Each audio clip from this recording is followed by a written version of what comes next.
Assalamualaikum warahmatullahi wabarakatuh.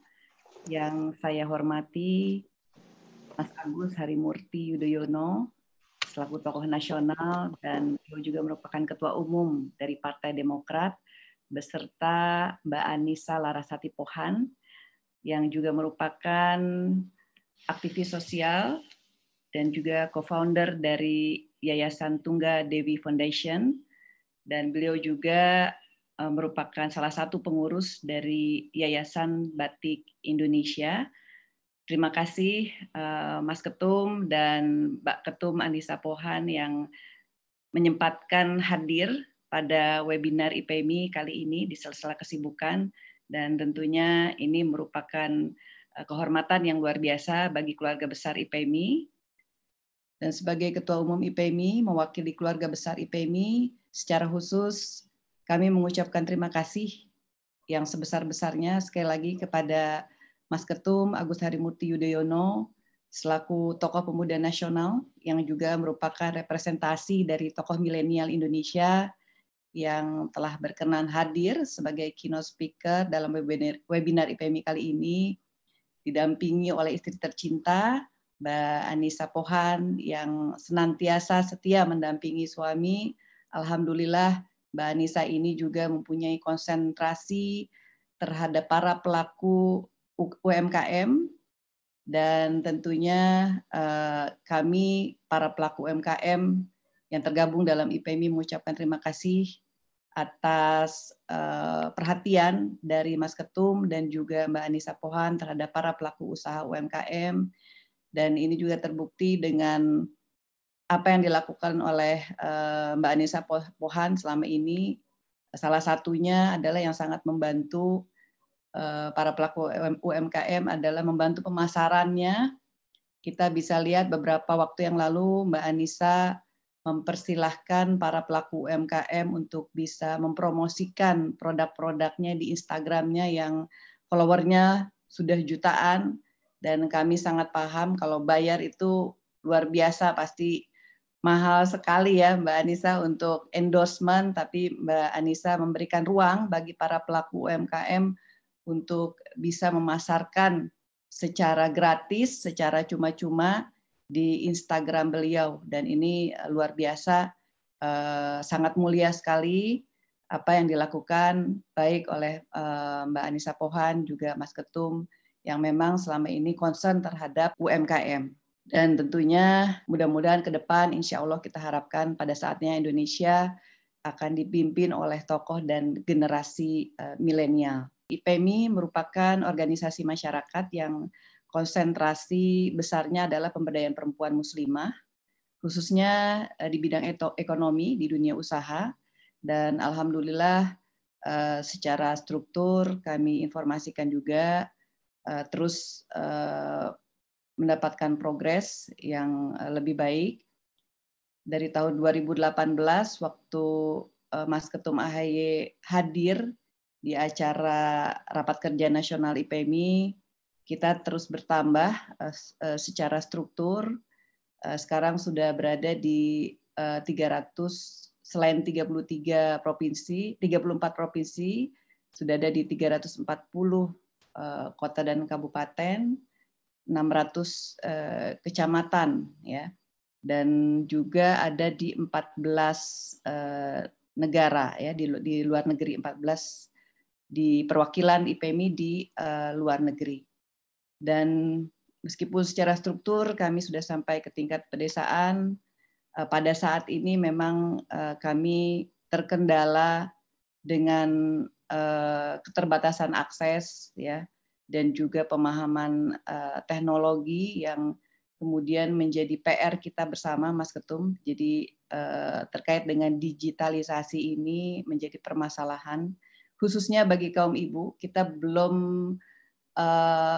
semuanya melek digital, dan ini juga sudah saya sampaikan ke beberapa menteri terkait, termasuk Menteri Pemberdayaan Perempuan, juga Kominfo, agar bagaimana caranya supaya para pelaku usaha, khususnya kaum ibu, para pelaku UMKM ini bisa lebih melek digital lagi. Ya maklum namanya ibu-ibu ya, Saya juga ini buka Zoom juga baru-baru ini, biasanya diajarin sama anak gitu, tapi ini memang fenomena ya di kalangan ibu-ibu, kalau udah buka website, terus buka ya macam-macam lah yang berhubungan dengan gadget ini, kecuali cuman handphone, ini juga menjadi PR kita bersama, dan mudah-mudahan edukasi mengenai digitalisasi ini bisa lebih merata lagi sampai ke daerah, sampai ke tingkat pedesaan.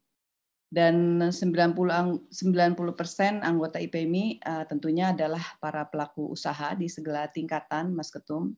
Dan salah satu produk yang diproduksi oleh sejumlah anggota IPMI adalah memproduksi batik di seluruh Indonesia.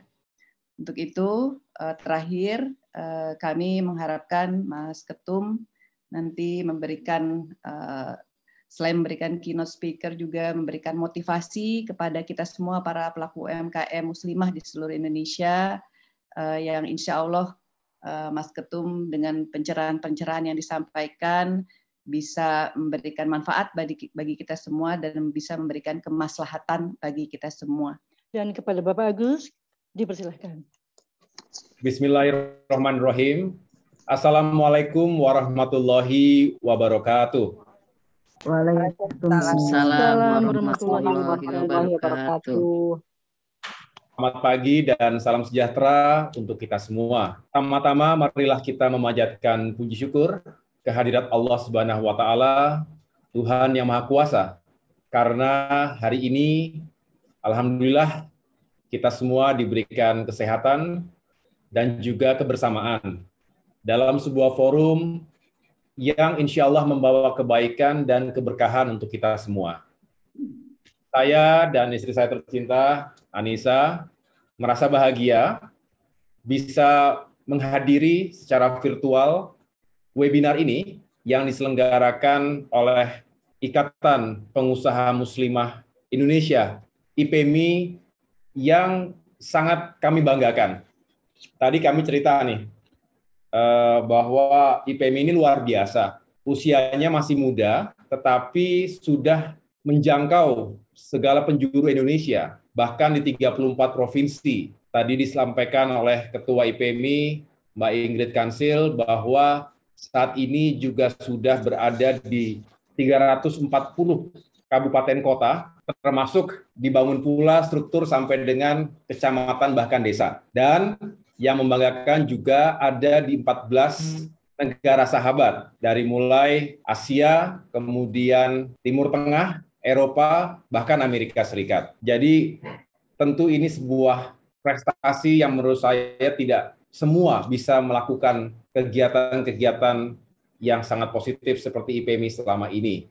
Apalagi sekali lagi di usia yang masih relatif muda, tetapi sudah memiliki jangkauan yang luar biasa.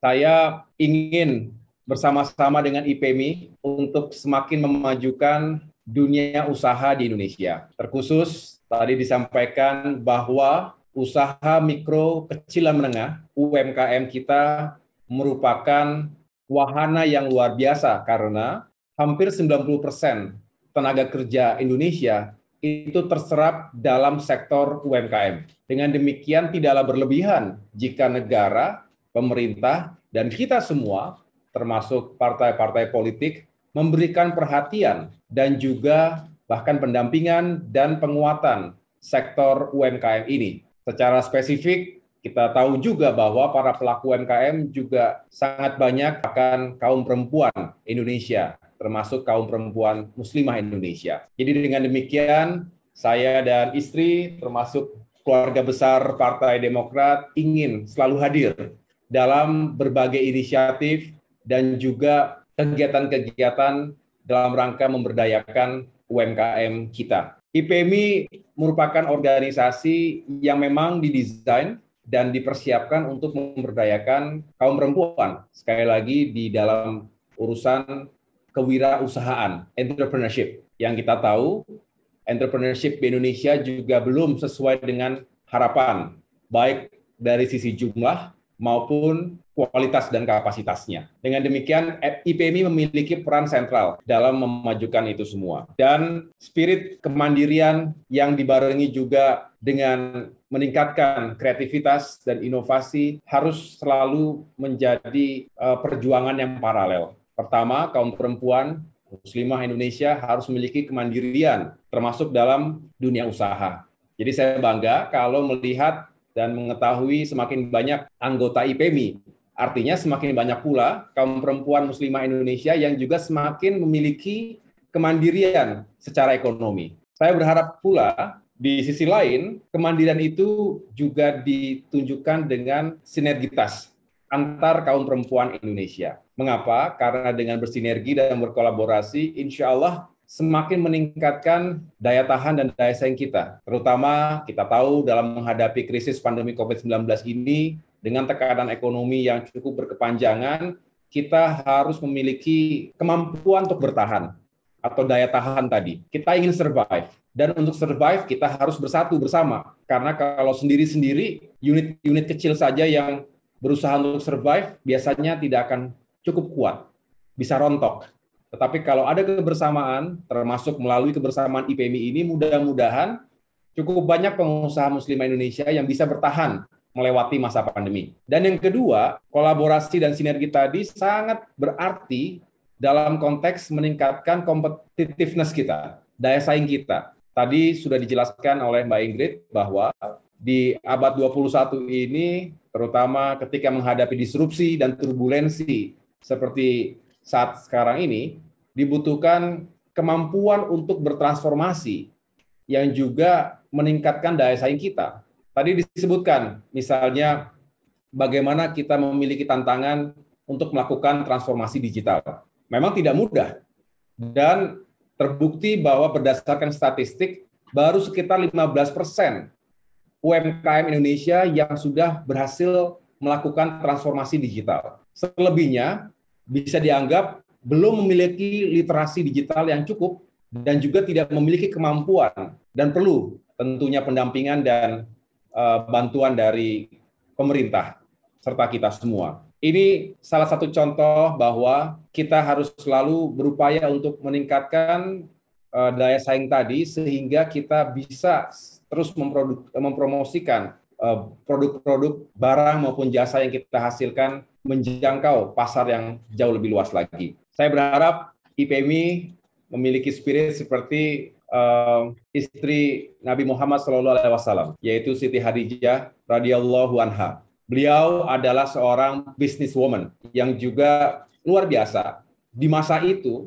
sudah melakukan kegiatan usaha lintas batas negara. Kalau hari ini itu seperti Saudi Arabia, Suriah, termasuk juga Palestina, Jordan, dan Lebanon. Nah, mudah-mudahan IPMI juga bisa meniru spirit itu, menjadi pengusaha muslimah yang sukses dan juga selalu solehah. Ini adalah harapan dari terbentuknya IPMI. Saya juga ingin menyampaikan bahwa selain menjadi ajang untuk membangun semangat kewirausahaan, seperti tujuan berdirinya IPMI ini, saya berharap IPMI bisa juga menjadi wahana untuk membangun karakter kepemimpinan, kapasitas kepemimpinan perempuan di Indonesia. Ingat bahwa Indonesia adalah negara yang besar, penduduknya 250 juta orang, lalu kita tahu bahwa kita sekarang hidup dalam sebuah sistem demokrasi yang juga memberikan ruang yang luas bagi setiap warga negara, termasuk kaum perempuan,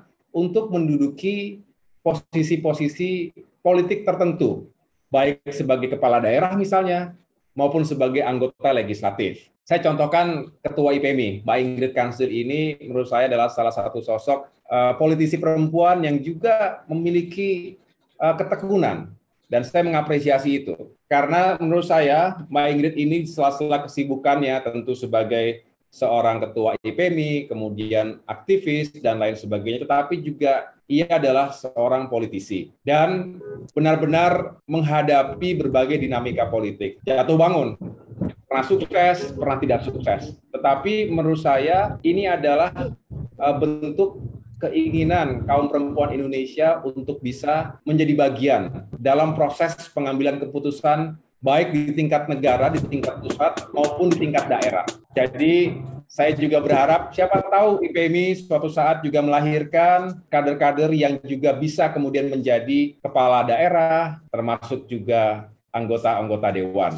Ini juga bukan sesuatu yang tidak penting. Dimulai dari persahabatan, dimulai dari kegiatan kewirausahaan, dan kemudian bisa semakin berkontribusi lagi dalam jalur pengabdian kemasyarakatan yang lebih luas. Hari ini kita sekaligus memperingati Hari Batik Nasional yang sebetulnya jatuh pada tanggal 2 Oktober. Sekaligus juga memperingati Hari Sumpah Pemuda yang insya Allah akan kita rayakan pada tanggal 28 Oktober mendatang. Memang Oktober ini bulan yang cukup padat ya, banyak tanggal-tanggal penting dari Hari Kesaktian Pancasila tanggal 1, kemudian tanggal 5 itu Hari Jadi TNI, tapi yang tidak kalah spesial adalah Hari Batik Nasional tanggal 2 Oktober. Nah, tadi juga sudah disampaikan bahwa kita bersyukur bahwa Indonesia ini merupakan negara yang kaya dengan warisan luhurnya. Dan kemudian setelah kita perjuangkan, alhamdulillah batik dinobatkan sebagai salah satu warisan dunia. Dan itu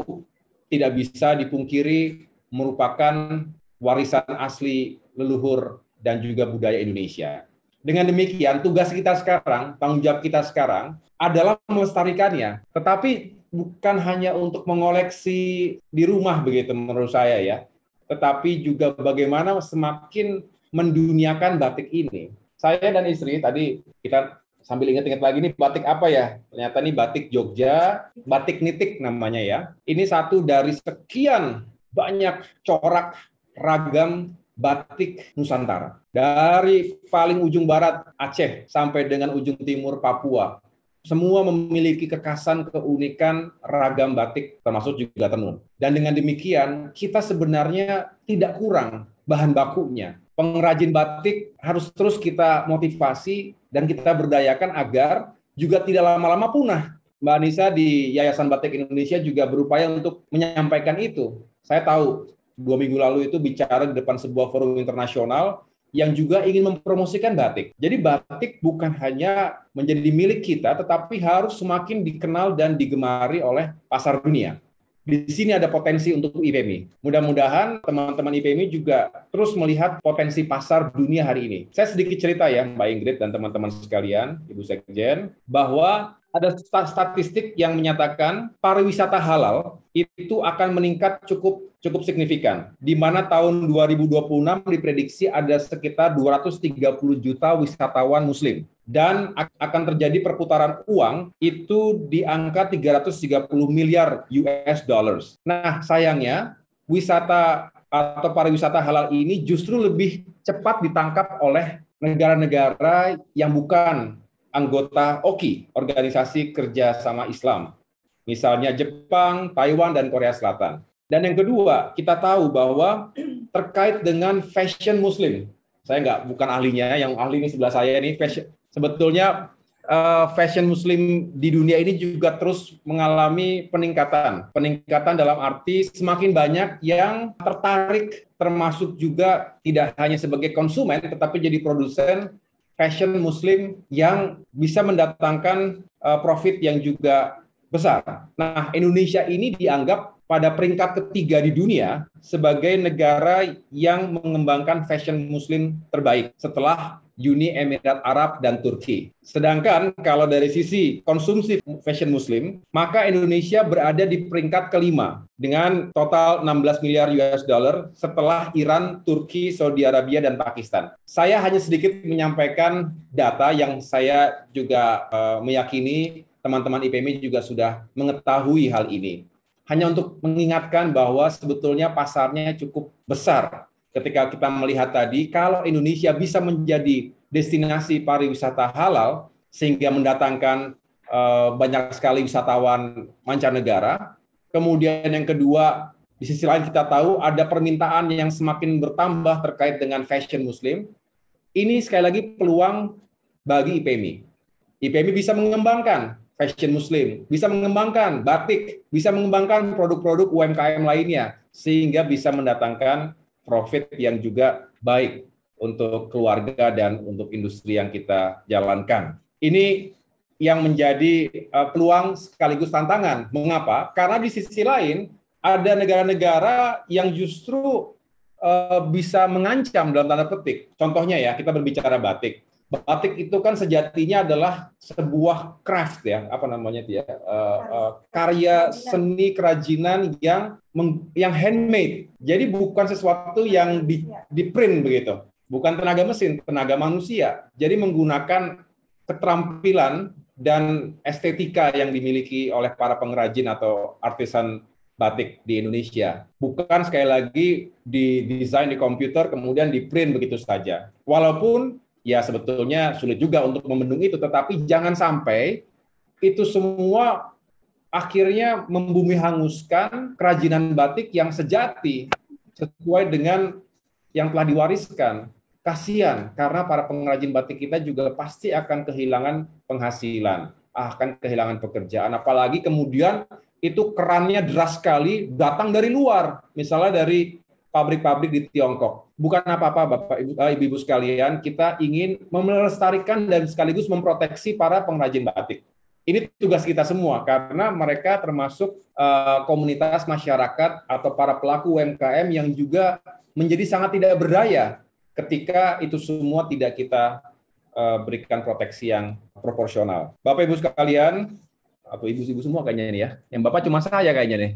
Ibu-ibu sekalian yang saya banggakan, saya cukup bersemangat ya kalau berbicara di depan IPMI termasuk dalam isu-isu melestarikan batik dan juga mengembangkan UMKM. Tapi bagian akhir saya ingin berbicara sedikit terkait dengan Hari Sumpah Pemuda 28 Oktober. Saya juga melihat di sini lengkap sebetulnya IPMI seperti sejumlah organisasi lainnya. Ada lintas generasi.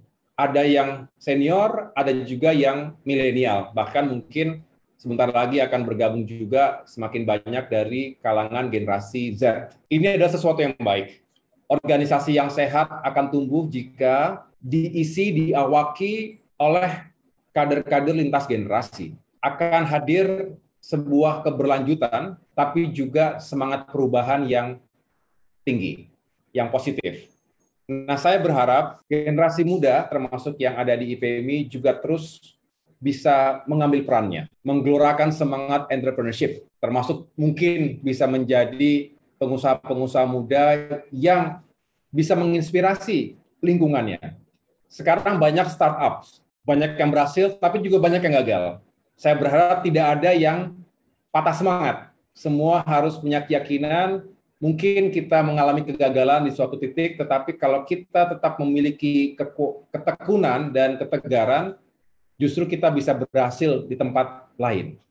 Jadi tentu setiap bisnis itu juga mengandung resiko. Resikonya termasuk mengalami kerugian. Bahkan di masa pandemi ini tidak sedikit yang terpaksa gulung tikar karena tadi menurunnya daya beli masyarakat, konsumsi rumah tangga juga yang merosot. Semua itu mudah-mudahan bisa segera kita perbaiki bersama sebagai bangsa. Tetapi kalau sekali lagi menghadapi kegagalan, mudah-mudahan generasi muda pengusaha ini tidak cepat patah arang. Saya berharap IPMI bisa semakin sukses. Saya selalu senang. Tadi kita ingat-ingat lagi terakhir kita di Cianjur ya, Mama. Kita di Cianjur menyapa teman-teman IPMI. Juga ada beberapa yang dijajakan termasuk batik, apalagi itu ya, kuliner khas Cianjur ketika itu. Dan saya merindukan jika pada saatnya bisa berkeliling lagi Nusantara ke berbagai daerah, sebisa mungkin saya bisa bersilaturahmi dan menyapa para pelaku dan juga pengurus di IPMI dimanapun berada. Itu saja yang dapat saya sampaikan. Sekali lagi saya mengucapkan terima kasih dan apresiasi. Setiap saat saya selalu diundang, dilibatkan. Itu merupakan sebuah kehormatan bagi saya dan istri. Dan mudah-mudahan ke depan silaturahmi ini bisa terus kita jalin dengan baik dalam semangat yang sama memajukan entrepreneurship di Indonesia, termasuk khususnya pengusaha perempuan muslimah, sehingga bisa semakin mandiri, berdaya, bersinergi, dan maju bersama-sama. Terima kasih sekali lagi. Wassalamualaikum warahmatullahi wabarakatuh. Waalaikumsalam warahmatullahi wabarakatuh. Sebagaimana pepatah, tak kenal maka tak sayang. Nah, hari ini rasa sayang itu harus diwujudkan oleh Mas AHY. Oleh karena itu saya mohon izin untuk mendengarkan 4 atau 5 saja pertanyaan dari perwakilan IPMI yang ada sekarang ini. Mungkin saya mulai dari luar negeri. Silakan PPLN Jepang. Salam kenal juga buat Mbak Anissa yang cantik jelita, Masya Allah. Saya suka lihat Instanya. Pertanyaannya adalah sejauh mana dukungan pemerintah Indonesia, khususnya dari Mas Agus sendiri, terutama dalam memperkenalkan budaya batik ke masyarakat luar negeri, terutama karena hari ini adalah temanya adalah milenial untuk kaum muda, maka saya juga ingin tahu apa untuk kedepannya apabila misalnya ya, saya doakan semoga Mas Agus bisa menjadi presiden. Itu bisa bagaimana nanti? Amin. Untuk kaum milenialnya bagaimana dukungan ke depannya. Kemudian yang kedua adalah sejauh mana yang dilakukan pemerintah untuk mensupport para UKM pengusaha-pengusaha batik maupun kerajinan Indonesia yang ingin mengadakan pameran batik di luar negeri, seperti misalnya pameran di Jepang gitu. Baik dari segi transportasi, pengiriman barang-barang dari Indonesia yang masih relatif sangat mahal. Jadi benar-benar kalau sekarang ini pengusaha-pengusaha UKM Indonesia yang ada di Jepang itu kebanyakan jadi ambil dari Vietnam, padahal barang-barang itu dari Indonesia. Transportasi dari Indonesia yang langsung ke Jepang itu masih sangat-sangat tinggi, dan kami kalau bahasa Jepangnya ochiage ya, teage artinya terlalu mahal, jadi jualnya itu susah. Itu yang ingin kami tanyakan, dan ingin sekali bagaimana pendapat dari Mas Agus untuk kedepannya untuk memajukan UKM-UKM Indonesia, terutama untuk dipromokan ke masyarakat Jepang. Demikian.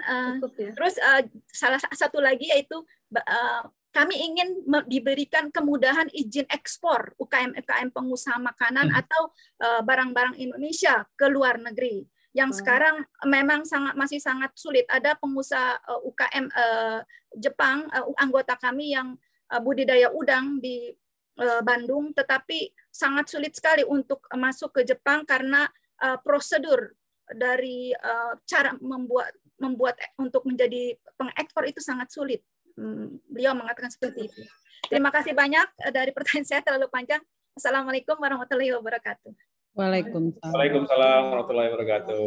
Mungkin langsung saja kali Mas Agus, silakan. Terima kasih Bu Sari Okano, betul ya tadi ya, dari PPLN Jepang.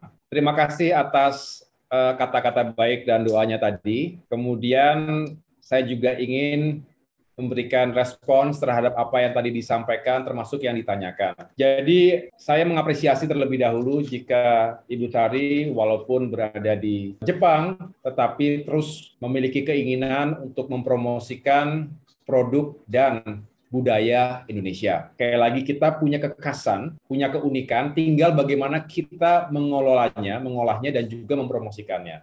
Jadi kalau kemudian pertanyaan tadi terkait dengan bagaimana apa yang bisa kita lakukan untuk mempromosikan itu, paling tidak saya kebetulan tidak menjadi bagian dalam pemerintahan hari ini, tetapi tidak mengurangi semangat kami untuk juga memberikan support terhadap para pelaku UMKM kita, termasuk dalam mempromosikan batik maupun warisan budaya lainnya. Jadi paling tidak, seperti yang tadi juga sudah disampaikan di awal, kita ini harus juga menjadi konsumen. Kita yang merasa memiliki, alhamdulillah ya, kemampuan untuk membeli batik misalnya, itu juga harus menjadi bagian, menjadi pembeli batik. Bukan hanya mempromosikan, tapi menjadi pembeli dulu. Karena dengan membeli sudah pasti dia akan mempromosikan. Kalau kita punya kemampuan, mengapa tidak? Jadi jangan nanti koleksi di lemari kita, batiknya cuma 1-2 biji. Padahal katanya ingin mempromosikan batik. Kalau bisa, ya makin lama makin bertambah. Nggak apa-apa, koleksi bertambah kalau batik itu. Yang penting masih sesuai dengan kemampuan kita. Batik memang ada yang sangat mahal karena memang luar biasa, proses pengerjaannya rumit. Ada juga yang terjangkau. Nah, tinggal kita bisa memilih mana yang sesuai dengan kemampuan keuangan kita. Tetapi pertama, belilah batik. Nah, yang kedua, setelah kita turut membeli batik, kita berupaya untuk mempromosikannya. Promosi berbagai cara. Dari mulai yang paling sederhana tapi sangat bermanfaat. Jadi jangan anggap enteng, dengan media sosial. Karena saya juga mengikuti, yang saya belajar dari istri saya, ternyata makin ke sini itu promosi yang paling menarik adalah menggunakan platform misalnya Insta Live. Jadi selama 1 jam mempromosikan produk langsung disaksikan oleh para followers, dan itu kemudian bisa disebarluaskan. Itu salah satu contoh bagaimana kita bisa mempromosikan produk-produk batik hasil para pengrajin batik kita. Tentu tidak hanya itu, promosi yang lain dalam arti yang lebih luas adalah melalui kebijakan. Kami Partai Demokrat juga ingin terus mengawal kebijakan-kebijakan seperti itu. Melalui parlemen, kita juga selalu menyampaikan kepada stakeholder pemerintahan yang terkait agar memberikan atensi dan benar-benar serius untuk mengelola sektor batik ini menjadi industri.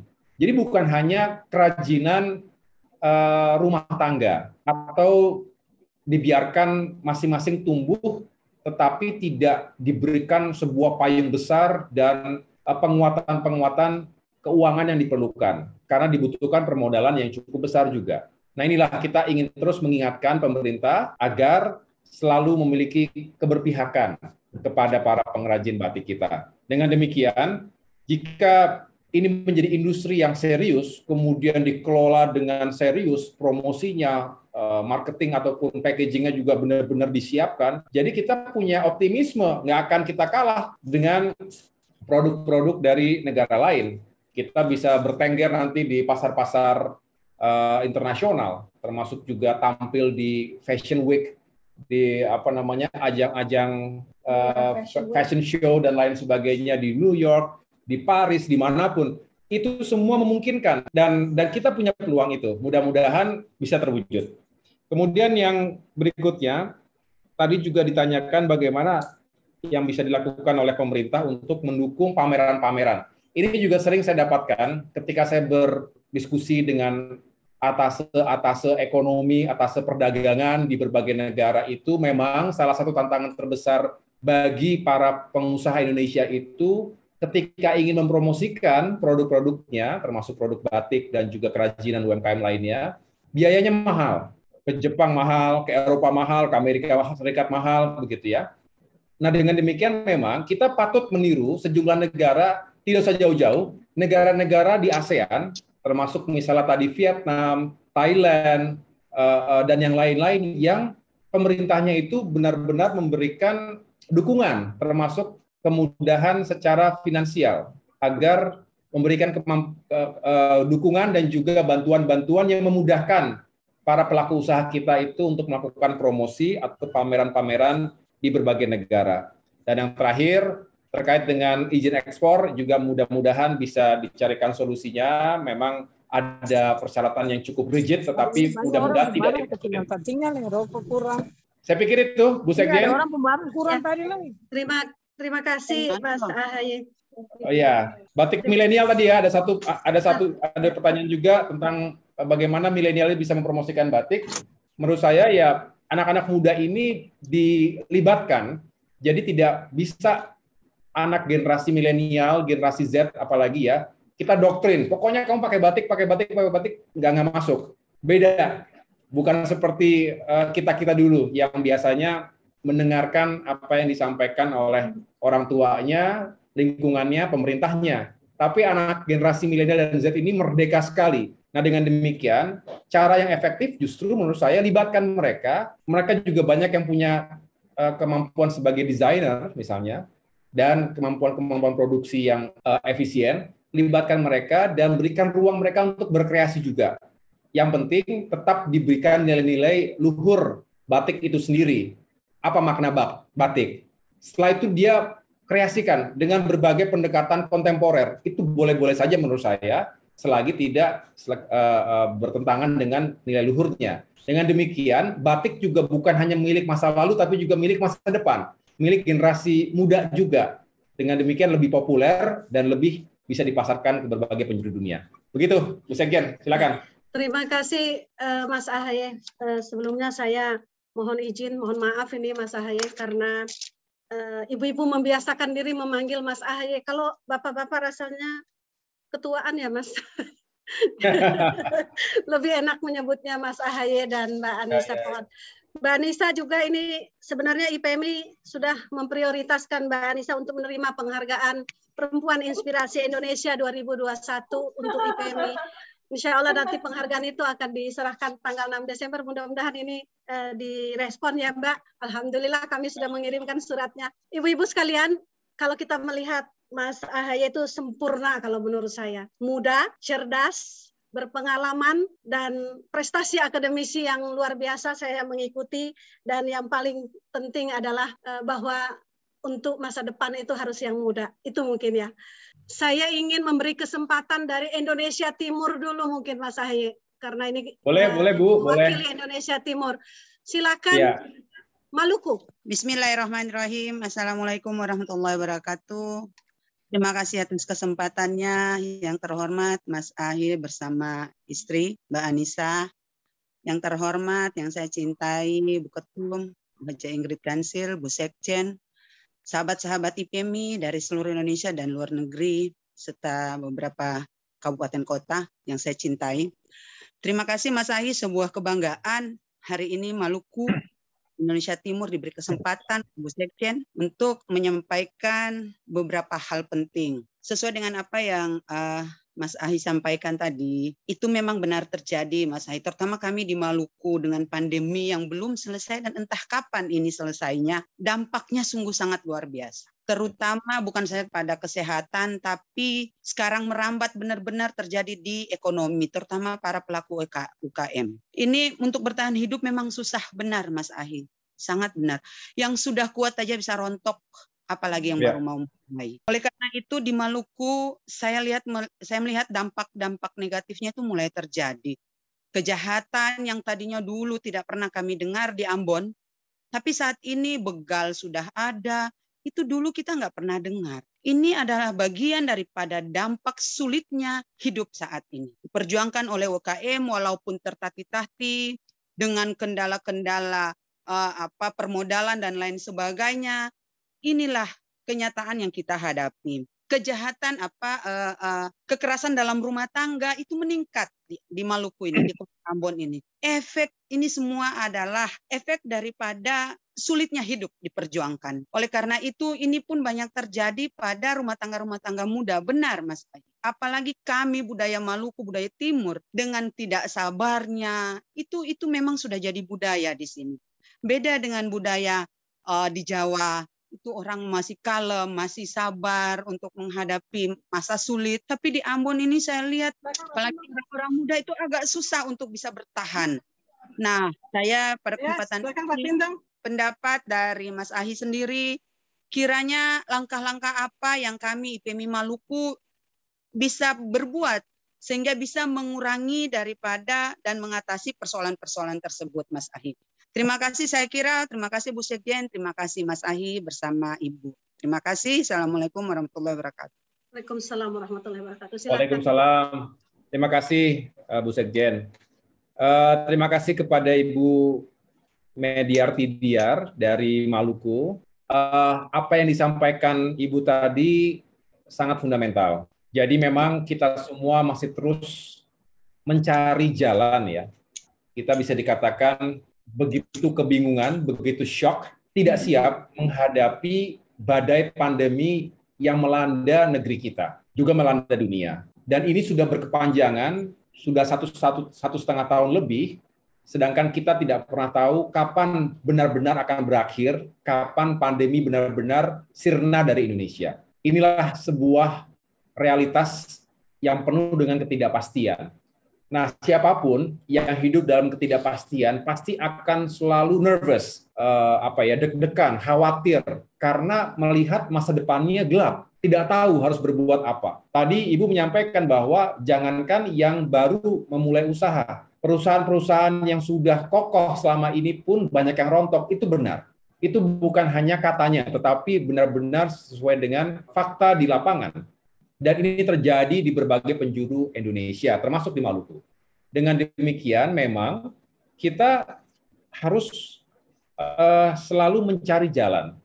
Dan di sini negara harus hadir. Saya ulangi ya, Ibu-Ibu, negara harus hadir.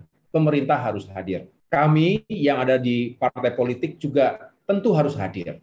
Kami punya wakil-wakil rakyat di DPR RI, di tingkat pusat, di DPRD provinsi, kabupaten, dan kota. Juga punya kepala-kepala daerah, baik sebagai gubernur, wakil gubernur, maupun sebagai bupati dan wali kota. Semua memiliki tanggung jawab, apalagi yang dipilih langsung oleh rakyat sebagai pemimpin, harus benar-benar mendengarkan aspirasi masyarakat. Misalnya begini, kita tahu karena kebijakan pembatasan sosial berskala besar, termasuk PPKM, akibat tadi mencegah untuk memutus rantai penyebaran COVID, terlebih pada saat terjadi ledakan gelombang pertama dan gelombang kedua, itu benar-benar memukul UMKM kita. Yang biasanya UMKM itu menjadi kartu penyelamat ekonomi nasional. Kalau kita mengingat pada tahun 2008 misalnya terjadi gelombang krisis keuangan dunia, dan sebelumnya lagi tentu kita masih ingat tahun 1997-98. UMKM itu menjadi kartu penyelamat ekonomi nasional. Nah, kini beda. Justru UMKM yang paling terpukul. Mengapa? Karena kita UMKM ini kan melakukan transaksi tatap muka secara retail, konvensional, baik di pasar sampai dengan di mall. Nah, begitu kena hantam corona, termasuk akhirnya kita semua melakukan social distancing, belajar dari rumah, bekerja dari rumah, tidak boleh kemana-mana, maka transaksi ekonomi juga menjadi drop, menjadi sangat-sangat terbatas. Ini semua tentu berpengaruh terhadap ekonomi UMKM kita. Nah, tadi juga disebutkan, ini berpengaruh pada kondisi sosial masyarakat kita, meningkatnya angka kriminalitas. Itu juga menjadi konsekuensi dari permasalahan tadi. Dengan demikian, kita berharap selalu dilakukan edukasi dalam arti bukan hanya tugas pemerintah tentunya ya, bukan hanya tugas aparat untuk menjaga ketertiban dan kerukunan warga, tetapi tugas masyarakat sipil lainnya, termasuk para pemuka atau tokoh-tokoh agama, tokoh-tokoh masyarakat, sekolah, guru-guru, dan kita semua mempunyai tanggung jawab untuk mencegah terjadinya tingkat kriminalitas yang tinggi. Tadi disebutkan, ini saya cerita sedikit ya, Mbak Nisa, kapan-kapan mungkin bisa bicara langsung dengan teman-teman IPMI. Beberapa saat yang lalu menyelenggarakan semacam webinar dengan tema besar Perempuan Tangguh di Masa Pandemi. Mengapa tema ini penting? Dan saya mengapresiasi itu, perempuan tangguh di masa pandemi. Karena memang faktanya yang paling menjadi korban di masa pandemi ini termasuk diantaranya adalah kaum perempuan, kaum ibu-ibu yang memiliki peran ganda sebagai seorang istri, sebagai seorang ibu, kepala dalam arti manajemen manajer rumah tangga yang ngatur dari urusan dapur sampai urusan perintilan-perintilan lainnya, yang semua itu nggak ada gajinya kan. Jadi pekerjaannya berat, 24 jam, nggak ada gaji, nggak ada cuti, tapi kita berharap semuanya beres begitu. Ini nggak fair. Jadi ketika terjadi kebijakan work from home, yang biasanya bertemu dengan suami, dengan anak itu ya sekian jam, tetapi ini bisa 24 jam, berbulan-bulan, setahun lebih begitu. Nah, situasi ini belum tentu baik karena terjadi ketegangan-ketegangan, gesekan-gesekan dalam rumah tangga yang akhirnya tadi sesuai dengan data 60% peningkatan kekerasan dalam rumah tangga, betul ya? Laporannya itu meningkat 60%. Ini berdasarkan Komnas Perempuan. Meningkat laporan kekerasan dalam rumah tangga terhadap kaum perempuan 60% di masa pandemi. Dan ini tidak mungkin kita biarkan. Karena jangan sampai terjadi kekerasan rumah tangga yang akhirnya justru akan merusak sendi-sendi kehidupan keluarga dan masyarakat kita. Nah, saya berharap apa yang bisa kita lakukan, IPMI bisa mengambil peran di sini. Harus selalu membuka komunikasi dengan berbagai komunitas perempuan, bukan hanya yang anggota IPMI, tapi yang lain-lain juga. Kita berikan semacam pandangan-pandangan, masukan-masukan, bahkan konseling bisa dikatakan demikian, agar pertama, kaum perempuan Indonesia, termasuk yang di Maluku tadi, Bu, itu punya kehormatan yang dalam arti terus kita perkuat, sehingga dia tidak rontok, merasa gagal di usahanya, kemudian rumah tangganya juga selalu bermasalah dan lain sebagainya. Akhirnya kehilangan rasa percaya diri dan kehilangan semangat untuk melanjutkan kehidupannya. Nah, ini kita harus masuk di situ. Ada kata-kata yang bagus, bagaimana agar perempuan itu mencintai dirinya sendiri terlebih dahulu, Maksudnya adalah dengan mencintai dirinya, maka diharapkan bisa tidak terlalu terpuruk karena dia memiliki bahagia, memiliki kemandirian, memiliki keyakinan diri. Nah, kemudian pendidikan anak. Ini juga menjadi PR berat. Kaum perempuan, kaum ibu juga seringkali dibebani dengan pendidikan jarak jauh ini yang serba online, yang dulu menjadi tugas guru dan sekolah, akhirnya semua kembalikan kepada orang tua, khususnya ibu-ibu lagi, kaum perempuan lagi. Nah, ini memang benar-benar harus dicarikan solusinya. Saya tidak bisa mengatakan ada formula yang ajaib ya, karena ini semua menjadi tanggung jawab kita, tetapi menurut saya pada akhirnya kita ingin masyarakat Indonesia itu semakin diperkuat oleh hadirnya negara tadi, terus diedukasi sehingga memiliki kesadaran bahwa saya harus bertahan untuk diri dan keluarga, tetapi juga tidak boleh dibiarkan begitu saja. Karena tidak semua memiliki kemampuan yang sama. Tidak semua memiliki kemampuan finansial, termasuk misalnya untuk meyakinkan anak-anaknya tidak putus sekolah akibat pembelajaran jarak jauh. Begitu, Ibu Mendiarti yang dapat saya sampaikan atas pertanyaan dan tanggapan tadi. Terima kasih. Betul, keren banget. Mandiri, kuat, kecerdasan harus dimiliki dan memegang teguh kehormatan luar biasa. Kalau kita lihat-lihat ya, Mas AHY dan Mbak Anissa, kolaborasi yang sangat pas. Masya Allah. Saling mengisi. Semakin kagum saya, Mas AHY. Terima kasih, Karena Mas AHY waktunya tinggal sedikit lagi, saya hanya memilih satu lah saja. Silakan Sumatera Utara, ya. Ya, Assalamualaikum warahmatullahi wabarakatuh. Waalaikumsalam.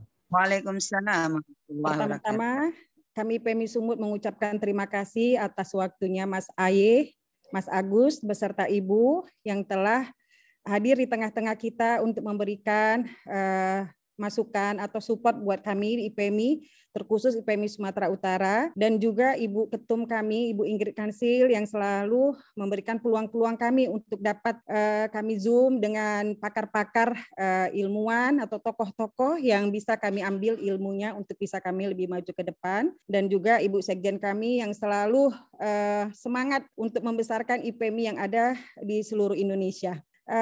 Mohon maaf Mas AHY, Mas Agus, kami dari IPMI Sumatera Utara ini nggak bertanya ini Mas, cuman permintaan buat Mas Agus dan Ibu, karena tadi saya udah mendengar dari awal bahwasanya sinergitas itu perlu dan juga berkolaborasi antara sesama. Jadi mungkin dengan mendengar tadi masukan dari Mas AHY, kami IPMI Sumut sangat termotivasi untuk bisa lebih besar gitu Mas. Jadi kami di sini meminta Mas AHY bisa jadi pembina IPMI, mungkin IPMI seluruh Indonesia kalau Mas Agus berkenan. Kan lebih kalau berkolaborasi dengan Mas Agus kan mungkin bisa lebih besar juga karena tadi kalau bersinergi bisa besar. Jadi kami mengharapkan kesediaan Mas Agus untuk bisa menjadi pembina kami beserta juga dengan Mbak Anissa, biar kami juga bisa lebih maju ya, karena kami tahu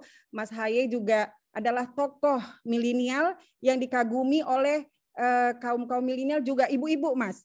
Ibu-ibu juga mengagumi gitu karena mungkin ya ketampanan mungkin dan juga anggunnya di samping Mas Agus gitu. Jadi itu satu permintaan kami sebagai pembina. Kemudian kami juga berharap Mas Agus bisa memberikan satu tempat buat IPMI seluruh Indonesia untuk bisa dijadikan galeri, untuk semua bisa di galeri itu ditampung batik-batik dari seluruh provinsi.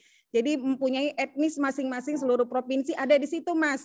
Dan juga kalau bisa kami berkeinginan ada di situ tuh di mana Bu, dijelasin ada di situ tuh di mana biar ada di pusat ya, di rumahnya Mas Agus gitu. Dikasih tempat di Jakarta, jadi bisa merangkum batik-batik yang ada di provinsi 34 provinsi, jadi ada etnisnya.